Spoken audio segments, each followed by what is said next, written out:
Hello students, स्वागत है आपका एक बार फिर से हमारे YouTube channel Bijalwan brain station में। हम क्लास 10th की फिजिक्स पढ़ रहे थे और उसमें हमने इलेक्ट्रिसिटी टॉपिक लिया था। ठीक है, चैप्टर 12 क्लास 10th का साइंस का इलेक्ट्रिसिटी, और उसमें हमने काफ़ी इंपॉर्टेंट टर्म पढ़ लिए थे। जैसे हमने चार्ज के बारे में समझ लिया था, positive charge, negative charge, properties of charge के बारे में पढ़ लिया था। उसके बाद हमने करंट के बारे में समझा, पोटेंशियल डिफरेंस के बारे में समझा और उनसे रिलेटेड कुछ इंपॉर्टेंट क्वेश्चंस हमने करे थे। ठीक है ना।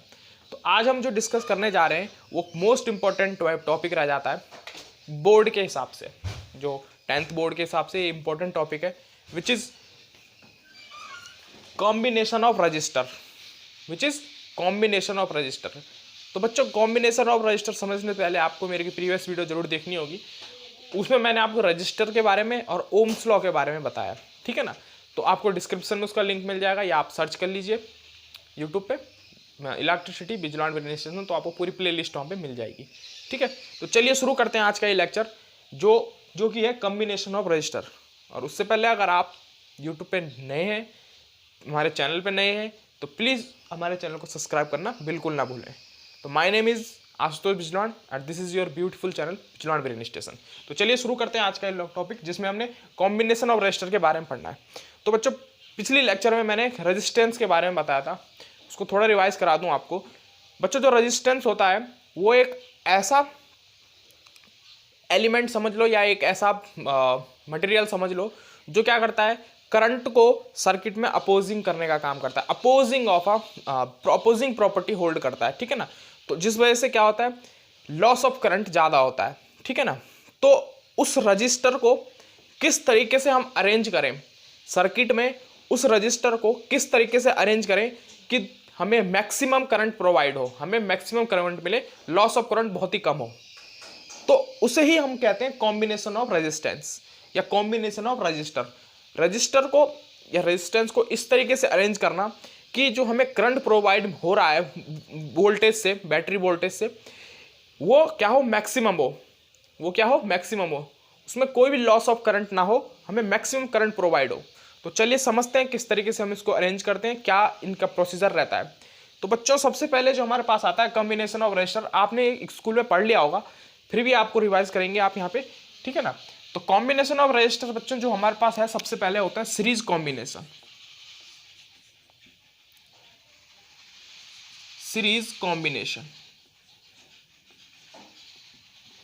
ठीक है, सीरीज कॉम्बिनेशन क्या होता है बच्चों, सीरीज कॉम्बिनेशन में कोई भी दो रेजिस्टेंस या दो से ज्यादा रेजिस्टेंस आपस में सीरीज में लगे हुए होते हैं। सीरीज में लगने का मतलब, जैसे मैं एक डायग्राम बनाऊं यहाँ पे, मान लो पहला सर्किट रेजिस्टेंस यहां लगा हुआ है, दूसरा इसी के साथ यहां, और तीसरा इसी के साथ यहां। ठीक है, तो ये तीन रेजिस्टेंस आपस में लगे हुए हैं, एक के बाद एक लगना। सीरीज का मतलब हो गया एक के बाद एक लगना। ठीक है ना। तो एक के बाद एक लगने के वजह से ही इसको क्या कहा जाता है, सीरीज कॉम्बिनेशन कहा जाता है। ठीक है, तो एक के बाद एक लगा, इसका हमने नाम दे दिया R1, इसको नाम दे दिया R2 और इसको नाम दे दिया R3। ठीक, फिर हम जैसे जनरल हम करते हैं, सर्किट डायग्राम सिखाएंगे, उसके बाद इसको बैटरी से कनेक्ट कर दिया, ये इसका पॉजिटिव टर्मिनल, ये इसका निगेटिव टर्मिनल। ठीक, हालांकि इसमें एमीटर और वोल्ट मीटर लगे होते हैं, लेकिन अभी हम उस पर बात नहीं करेंगे, जब हम आगे लेक्चर पढ़ेंगे एमीटर और वोल्ट मीटर के बारे में, तो वहां पे उसको दिखाएंगे। ठीक है ना। अभी फिलहाल हम इसको इस तरीके से ही अरेंज कर देते हैं। तो ये पॉजिटिव टर्मिनल, ये नेगेटिव टर्मिनल। ठीक, और ये यहां से वोल्टेज आ रही है, वी वोल्टेज आ रही है। ठीक है, तो वी वोल्टेज आने का मतलब है यहां से कुछ वी वोल्टेज का करंट जनरेट हो रहा होगा, वी वोल्टेज के साथ कुछ करंट जनरेट हो रहा होगा। तो हमने उस करंट को क्या नाम दे दिया, उस करंट को हमने नाम दे दिया आई करंट। ठीक है बच्चों, उस करंट को हमने नाम दे दिया आई करंट। तो आई करंट जब इसमें मूव करेगा इस सर्किट में, तो एक बात आप ध्यान रखिए, सर्किट में जब भी जितना भी करंट हमें मिल रहा है, वो फाइनल में घूम फिर के वोल्टेज, जब बैटरी सर्किट पूरा करता है तो हमें उतना ही करंट वापस में भी मिल जाता है। यानी अगर इधर से 2 एम्पियर का करंट इस सर्किट में गया, तो वापस भी प्रोवाइड भी हमें वापस कितना हो जाएगा, 2 एम्पियर का करंट होगा। तो करंट यहां से आई हमारे पास फ्लो हुआ। तो आप देख रहे होंगे कि इस सर्किट में करंट के पास केवल एक ही पाथ है, करंट के पास केवल एक ही पाथ है जो क्या है, एक सीरीज में है, और उसमें भी 3 तरीके के रेजिस्टेंस लगे हुए हैं, R1, R2 और R3। तो करंट का क्या नेचर हो गया यहाँ पे कि करंट के पास केवल, मान लो आपको यहाँ से मार्केट जाना है, आपके पास केवल एक रास्ता है, अगर आपको शॉर्टकट है आपको पता, तो आप दूसरे रास्ते से जा सकते हो। तो आपके पास 2 चॉइस हो जाती है। आप परमिटेशन एंड कॉम्बिनेशन पढ़ोगे 11th में, चॉइस बताना पड़ता है कि किस तरीके से हम चॉइस ले, इसको सिलेक्ट करने के या इसको सिलेक्ट करने के लिए। उसी तरीके से इस करंट के पास केवल एक ही चॉइस है कि वो इस पाथ को फॉलो करे, क्योंकि सर्किट से बाहर तो जा नहीं सकता है, उल्टा वो जा नहीं सकता है, क्योंकि पॉजिटिव इधर है, तो पॉजिटिव टू नेगेटिव करंट हमेशा फ्लो करता है। तो एक ही उसके पास क्या रह गया, एक ही पाथ उसको पास है कि वो इस पाथ को ही फॉलो करे। तो इस पाथ को जब ये फॉलो करेगा तो जितना करंट वो यहां देगा उतना ही करंट वो यहां देगा, क्योंकि पाथ एक ही फॉलो कर रहा है, ठीक है ना। जैसे जैसे यहां से प्रोवाइड, जहां से जैसे जाएगा, तो जितना यहाँ पे आई करंट आया, फिर यहां से थोड़ा सा चलेगा, फिर आई करंट यहां भी जाएगा, यहां भी जाएगा, यहां भी जाएगा। तो दैट मीन्स इससे क्या हुआ, यहां पे भी ये आई करंट देगा, यहां पे भी ये आई करंट देगा, और यहां पे भी ये आई करंट देगा, ठीक है ना। इसका मतलब क्या हुआ, करंट या I remain same, I remain same in series circuit या सीरीज कॉम्बिनेशन।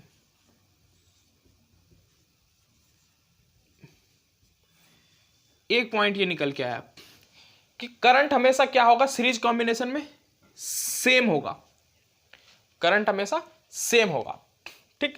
तो एक बात आपको समझ में आएगी, करंट हमेशा सेम होगा। अब जरा वोल्टेज पे बात कर लेते हैं। देखिए वोल्टेज चलेगी पॉजिटिव टू नेगेटिव, यहां तक पहुंची वोल्टेज। देखो यहां पे 3 अलग अलग पार्ट इसको मिल गए, वोल्टेज भी सेम है, जितना वोल्टेज शुरू में जा रहा है उतना ही फाइनल में भी हमें मिलना चाहिए। तो वोल्टेज जितनी यहां पे होगी उससे कम यहां पे होगी, उससे कम यहां पे होगी। यानी क्या समझे आप, जितना 3 सर्किट है तो ये वोल्टेज तीनों सर्किट में डिवाइड होगी, यानी V/3 यहां पे होगा, V/3 यहां पे होगा, V/3 यहां पे होगा। ये आप समझ सकते हो।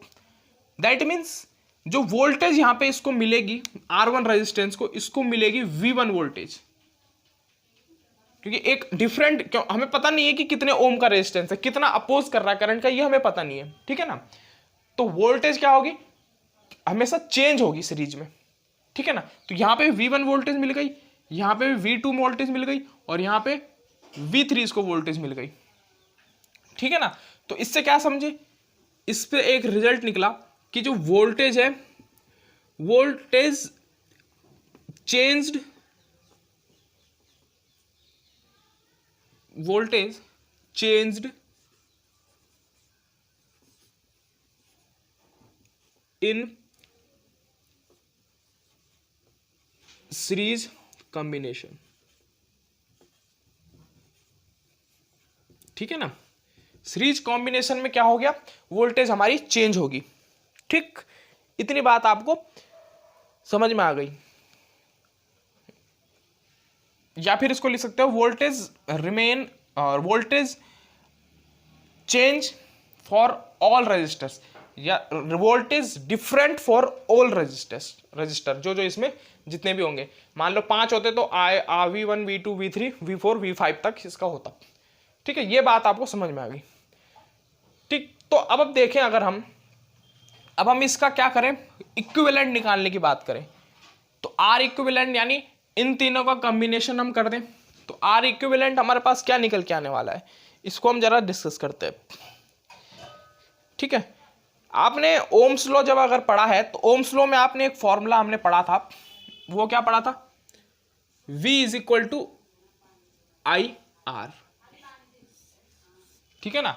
V = IR आपने ओम्स लॉ में पढ़ा था, ठीक। तो ओम्स लॉ से यहां से अगर हम देखें, अगर हम हर एक रजिस्टर पे इंडिविजुअल करंट फाइंड करें या इंडिविजुअल वोल्टेज अगर हम फाइंड करें हर एक रजिस्टर में, क्योंकि करंट तो सब पे सेम रहने वाला है, तो इंडिविजुअल करंट निकालने का कोई फायदा नहीं, क्योंकि जितना करंट यहां से जा रहा होगा, मान लो 10 एम्पियर का करंट जा रहा है, तो हर एक रजिस्टर पे कितना एम्पियर का करंट जा रहा है, 10 एम्पियर का करंट जा रहा है। लेकिन क्या, वोल्टेज हर जगह डिफरेंट है, हर जगह डिफरेंट है। तो यहां पे लिख सकते हैं हम, यहां पे वोल्टेज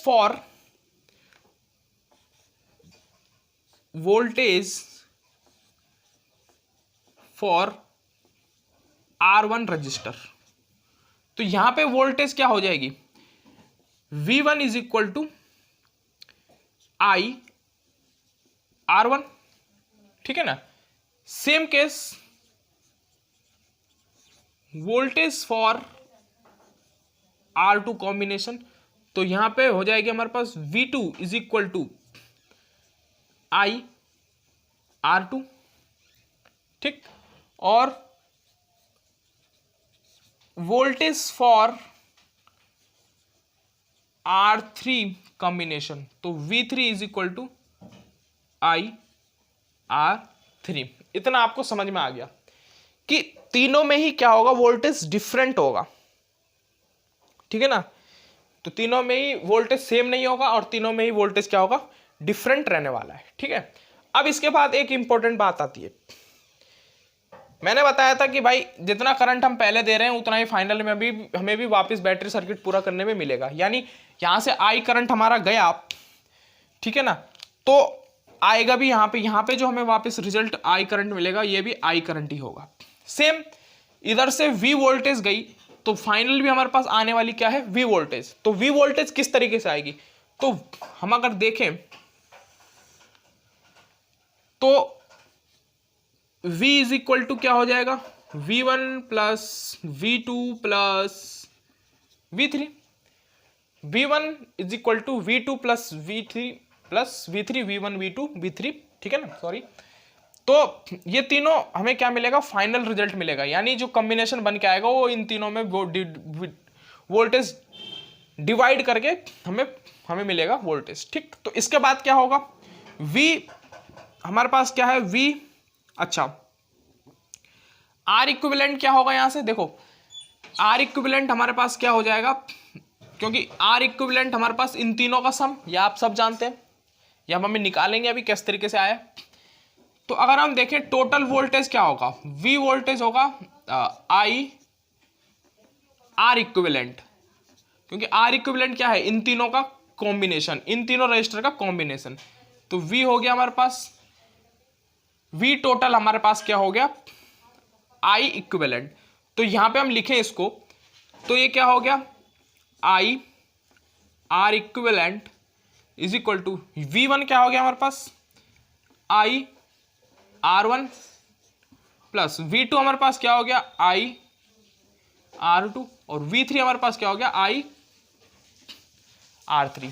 ये तीनों चीज हमारे पास आ गई। अब आप जानते हो I कॉमन लेके कट जाएगा, तो R इक्विवेलेंट जो हमारे पास निकल के आया वो क्या आया, R1 R2 और R3। R इक्विवेलेंट हमारे पास ये निकल के आया। यानी सीरीज कॉम्बिनेशन में हम तीनों को डायरेक्ट अगर हम ऐड कर दें तीनों रजिस्टर को, तो उसका वो R इक्विवेलेंट निकल के आएगा। तो ये हमारे पास था सीरीज कॉम्बिनेशन के लिए। चलिए नोट कीजिए, आप इसको स्क्रीनशॉट लीजिए फटाफट से। चलिए अब हम बात करते हैं second combination of register which is parallel combination. तो पैरेलल कॉम्बिनेशन पे हम अब बात करने वाले हैं।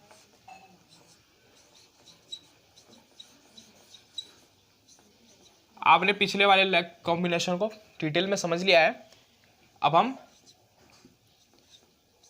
पैरेलल कॉम्बिनेशन पे बात करेंगे, ठीक है, विथ पैरेलल कॉम्बिनेशन। तो बच्चों पैरेलल कॉम्बिनेशन क्या हो, आपने 12th में क्लास मैथ्स में पढ़ा होगा कि पैरेलल लाइंस जा रही है, पैरेलल हो गया। सेम वही कंसेप्ट है कि जब रजिस्टर क्या हो हमारे पैरेलल में लगे हों। जैसे हम अभी एक डायग्राम यहाँ पे बनाते हैं,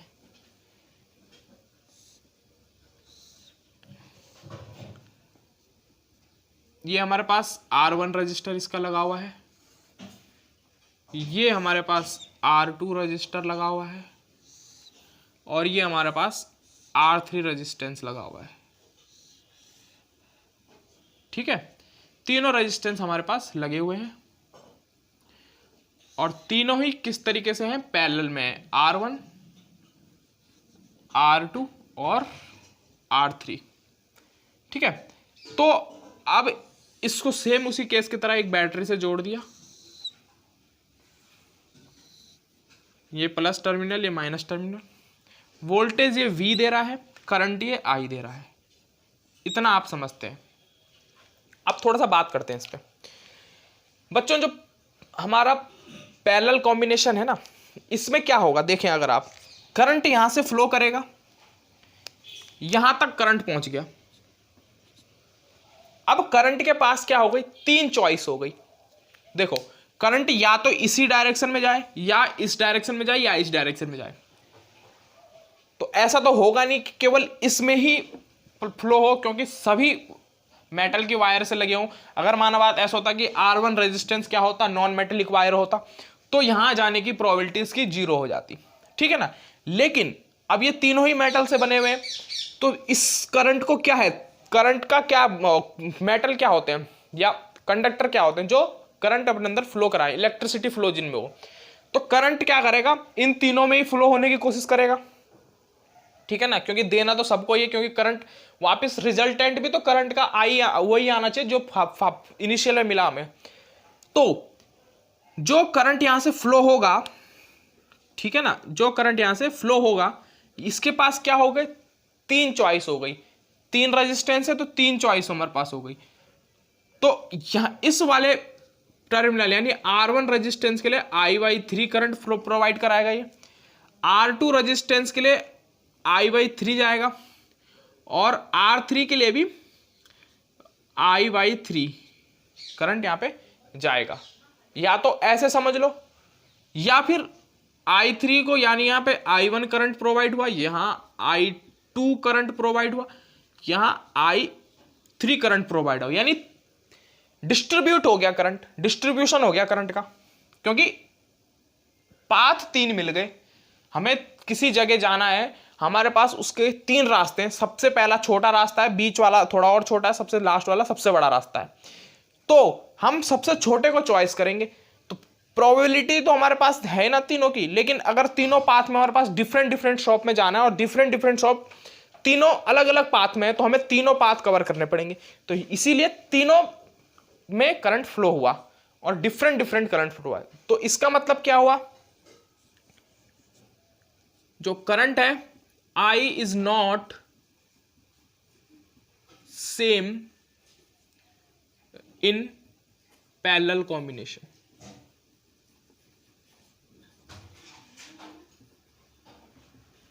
पैरेलल कॉम्बिनेशन में करंट सेम नहीं होता है, करंट डिफरेंट रहता है, अलग अलग जाता है, सब में डिस्ट्रीब्यूट हो जाता है। लेकिन देखो यहां पे V वोल्टेज मान लो, यहां पे 0 वोल्टेज मान लो, क्योंकि फाइनल माइनस इनिशियल से करते हैं, पोटेंशियल डिफरेंस इसे कहते हैं हम, ठीक है ना। तो पोटेंशियल डिफरेंस क्या होता है, फाइनल माइनस इनिशियल। तो या तो इसमें करो या इसमें करो। तो यहां पे हमने V0 माना, यानी यहां पे V हो गया वोल्टेज, यहां 0 हो गया वोल्टेज, ठीक है ना। दैट मीन्स अभी भी वोल्टेज पहले इनिशियल में भी V और 0 के बीच में था, इसको मान लेते हैं, ऐसा गैस कर लिया हमने कि ये दिनों, और फाइनल में भी देखो V और 0 के बीच में ही रेजिस्टेंस है। दैट मीन्स वोल्टेज क्या है, रिमेन सेम। तो यहां लिखेंगे आप voltage remain same in parallel combination. दो डंडियों से दिखाते हैं ना पैरेलल कॉम्बिनेशन को, पैरेलल को, तो मैंने उसी से दिखा दिया है यहाँ पे, ठीक है ना। डिफरेंट पेन से लिख लेते हैं एक बार, पैरेलल कॉम्बिनेशन, ठीक है। तो अब यहां से क्या समझे कि करंट तो डिफरेंट हो गया, वोल्टेज सब में क्या रहेगी, सेम रहेगी। तो यानी यहां पे भी V1, यहां पे V वोल्टेज यहां पे भी आएगी, V वोल्टेज यहां पे भी आएगी, और V वोल्टेज यहां पे भी आएगी। तीनों में V वोल्टेज हमारे पास रहने वाली है। तो चेंज क्या हुआ, करंट क्या हुआ, चेंज करंट। तो हम क्या करेंगे, यहां पे लिखेंगे I for R1 register. I क्या होगा, अब हम ओम्स लॉ जानते हैं, V is equal to IR। तो V टोटल, या V तो सेम ही रहने वाला है इसलिए टोटल लिखने की जरूरत नहीं है। V is equal to I total into R equivalent, ठीक है ना, ये हमारे पास क्या हो जाएगी वोल्टेज पैरेलल के लिए। तो यहां से अगर हम आई निकालें तो क्या आ गया V अपॉन आर इक्विवेलेंट, ये हम यहां पे यूज करेंगे। ठीक है, तो R1 के लिए करंट क्या आ गया, R1 के लिए हमारे पास क्या करंट आ गया, I1 is equal to V R1। ठीक है ना, same I for R2 register, तो हो जाएगा I2 is equal to V R2, और I फॉर R3 रजिस्टर तो हो जाएगा I3 is equal to V upon R3। ये हमारे पास तीन चीज निकल के आई पॉइंट। ठीक है, इसके बाद अब कोई ज़्यादा कठिन नहीं है ये। इसके बाद टोटल करंट क्या होगा, आई टोटल क्या होगा, I1 plus I2 plus I3, क्योंकि फाइनल में हमें टोटल करंट मिलना उतना ही चाहिए। तो आई टोटल यहां पे हमने निकाला था V is equal to R equivalent, R equivalent यानी इन तीनों रजिस्टर का कॉम्बिनेशन। तो I1 क्या है हमारे पास, V upon R1, I2 V upon R2, और I3 V अपॉन R3। ठीक है, V कॉमन लेके कट जाएगा तो बचेगा क्या हमारे पास, 1 upon R equivalent is equal to 1 upon R1 plus 1 upon R2 plus 1 upon R3। और ये कॉम्बिनेशन क्या है, कितने भी रेजिस्टेंस अगर हो हमारे पास n रेजिस्टेंस के लिए एप्लीकेबल है, तो एंड सो ऑन कर सकते हो आप आगे, लेकिन हमने अभी 3 ही लिए थे इसलिए इस तरीके से करा। तो ये हो गया हमारा पैरेलल कॉम्बिनेशन। अब एक और बात समझिए आप, मान लो कोई सर्किट हमारे पास है और उसमें 2 रेजिस्टेंस लगे हुए हैं पैरेलल में। ठीक है ना, क्या बन गया, पैरेलल रेजिस्टेंस में 2 रेजिस्टेंस लगे हुए हैं। ठीक है ना, R1 R2, यहां पे बैटरी लगा दी। तो अगर इस तरीके से लगे हुए कोई 2 रजिस्टर, तो उनका जो डायरेक्ट फॉर्मूला हम निकालेंगे आर कॉम्बिनेशन का, यहां पे लिखते हैं। तो आर इक्विवेलेंट उनका जो डायरेक्ट होगा वो होगा हमारे पास R1 R2 upon R1 plus R2। ठीक है ना, अगर 2 रेजिस्टेंस हमें दिए तो डायरेक्ट फॉर्मूला लगा के आप उसको सॉल्व कर सकते हैं। ठीक है, तो चलिए अब हम क्या करेंगे, इससे रिलेटेड कुछ 1-2 इंपॉर्टेंट क्वेश्चन करेंगे, उसके बाद लेक्चर फिनिश करेंगे। ठीक है ना, चलिए आप नोट कीजिए इसे। चलिए भाई, एक इंपॉर्टेंट क्वेश्चन आ गया यहाँ पे, एनसीईआरटी का है, खुद से ट्राई कीजिए एक बार। अच्छा, हम एक बात बताना भूल गया था मैं, कि ऐसा जरूरी नहीं है कि सारे रजिस्टर, जो भी रजिस्टर हो पैरेलल में हो या फिर सीरीज में हो, दोनों मिक्सअप में भी लग सकते हैं। या तो सीरीज में लगे, 2 सीरीज में 2 पैरेलल में लग जाएं, या एक सीरीज 2 पैरेलल में, या तीनों पैरेलल में एक सीरीज में, कुछ भी कॉम्बिनेशन हम बना सकते हैं। ठीक है ना, उस पर ही बेस ये क्वेश्चन है, क्योंकि नॉर्मल क्वेश्चन आप कर लोगे, क्योंकि भाई या 2 सीरीज में लगे हुए हैं तो उनका आर इक्विवेलेंट निकालो, 3 सीरीज में तो आर इक्विवेलेंट में निकालो, 4 पैरेलल में तो आर इक्विवेलेंट, ये सब आप कर सकते हो। थोड़ा स्टैंडर्ड क्वेश्चन हम लेके आए यहाँ पे। यहाँ लिखा हुआ है, how can 3 resistor each of resistance 3 ohm be connected to a total R equivalent, लिखा हुआ है connected to give total 4.2 ohm और 2 ओम। हमें बोला इन 3 ओम के कोई रेजिस्टेंस हमें दिए हुए हैं, रजिस्टर 3 ओम के कोई 3 डिफरेंट रजिस्टर दिए हुए हैं हमारे पास, 3 ओम के सेम रेजिस्टेंस वाले ओम। तो 3 ओम, एक ये हो गया 3 ओम, और एक हो गया ये 3 ओम। ये 3 हमें डिफरेंट रजिस्टर दिए हुए हैं 3 ओम के।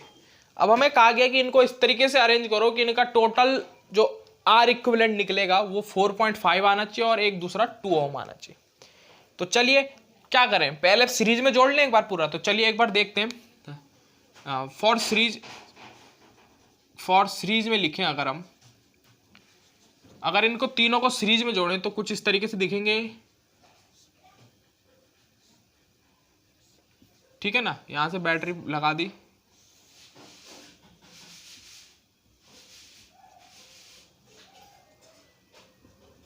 ठीक है। तो आर इक्विवेलेंट क्या होगा इनका, आर इक्विवेलेंट इनका हो जाएगा R1 plus R2 plus R3।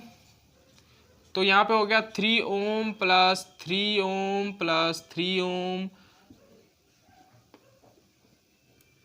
9 ओम, ठीक है।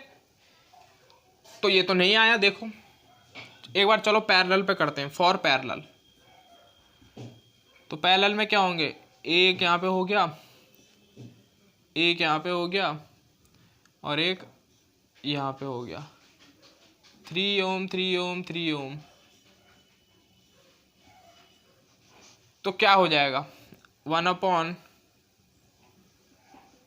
Are equivalent 1 upon 3 plus 1 upon 3 plus 1 upon 3 which is equal to 3 upon 3 which is equal to 1 ohm. क्या आया, नहीं आया। तो अब क्या करें, तो अब हम करते हैं क्या, एक तो सीरीज में जोड़ते हैं और दो पैरेलल में जोड़ते हैं। तो चलो देखो कैसे करना है। एक तो हमने सीरीज में जोड़ दिया और दो हमने पैरेलल में जोड़ दिए, और ये बैटरी प्रोवाइड करा दी यहां से, ये 3 ये 3 ये 3, ठीक है। तो अब क्या होगा देखो, इन दोनों को साथ सॉल्व करेंगे और इसको ऐड करेंगे साथ में, ठीक है ना। तो पहले ये R1 रजिस्टर, ये हो गया R2 और ये R3। तो ये तो एज इट इज, इसको देखो सॉल्व करूंगा, पहले पैरेलल को सॉल्व करो। तो R पैरेलल क्या आ जाएगा 1 upon 3 plus 1 upon 3 which is equal to 2 upon 3 और विच इज इक्वल टू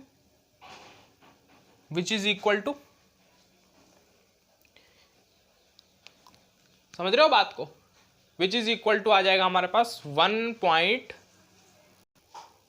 तो चलिए अब देखिए क्या आएगा, इसको क्या आएगा इसका, देखो 2/3 है और ये 1 अपॉन आर पैरेलल। तो आर पैरेलल क्या आ गया हमारे पास 3/2, तो ये आ जाएगा 1.5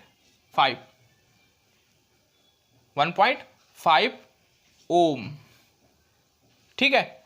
और इसमें ऐड करना है हमें ये दूसरा वाला, ठीक है ना। तो R parallel plus R1 which is equal to हो जाएगा 3 प्लस 1.5। ये ऐड क्यों हुआ, क्योंकि सीरीज में बन जाएंगे अब 4.5 ओम। तो ये आ गया, देखिए किस तरीके से आया, ठीक है ना। तो इस तरीके से इस क्वेश्चन को सॉल्व करते हैं। दूसरे में क्या करना है, अब दूसरे में क्या करना है, दो सीरीज में लगा दो और एक पैरेलल में लगा दो, ठीक है ना। तो दो सीरीज में लगेंगे तो एक तो ये हो गया और दूसरा ये हो गया, और इनके ही पैरेलल में एक यहाँ पे तीसरा लगा दो और यहाँ पे कर दो करंट फ्लो। तो ये हो गया R1, ये R2 और ये R3। आप समझ लेना ये तीनों क्या है, 3 ओम के हैं, ठीक है ना। सेकंड क्वेश्चन यहाँ पे, तो ये दोनों क्या होंगे, तो R सीरीज आएगा हमारे पास, इक्विवेलेंट क्या आएगा 3 प्लस 3 6 ओम, ठीक है। और पैरेलल वाला क्या हो जाएगा, तो R series plus R parallel क्या हो जाएगा, सॉरी अब ये दोनों क्या हो जाएंगे, पैरेलल में हो जाएंगे। तो टोटल जो R पैरेलल हमारे पास, ये समझ लो क्या आ जाएगा हमारे पास 1/6 प्लस 1/3। तो क्या आएगा यहाँ पे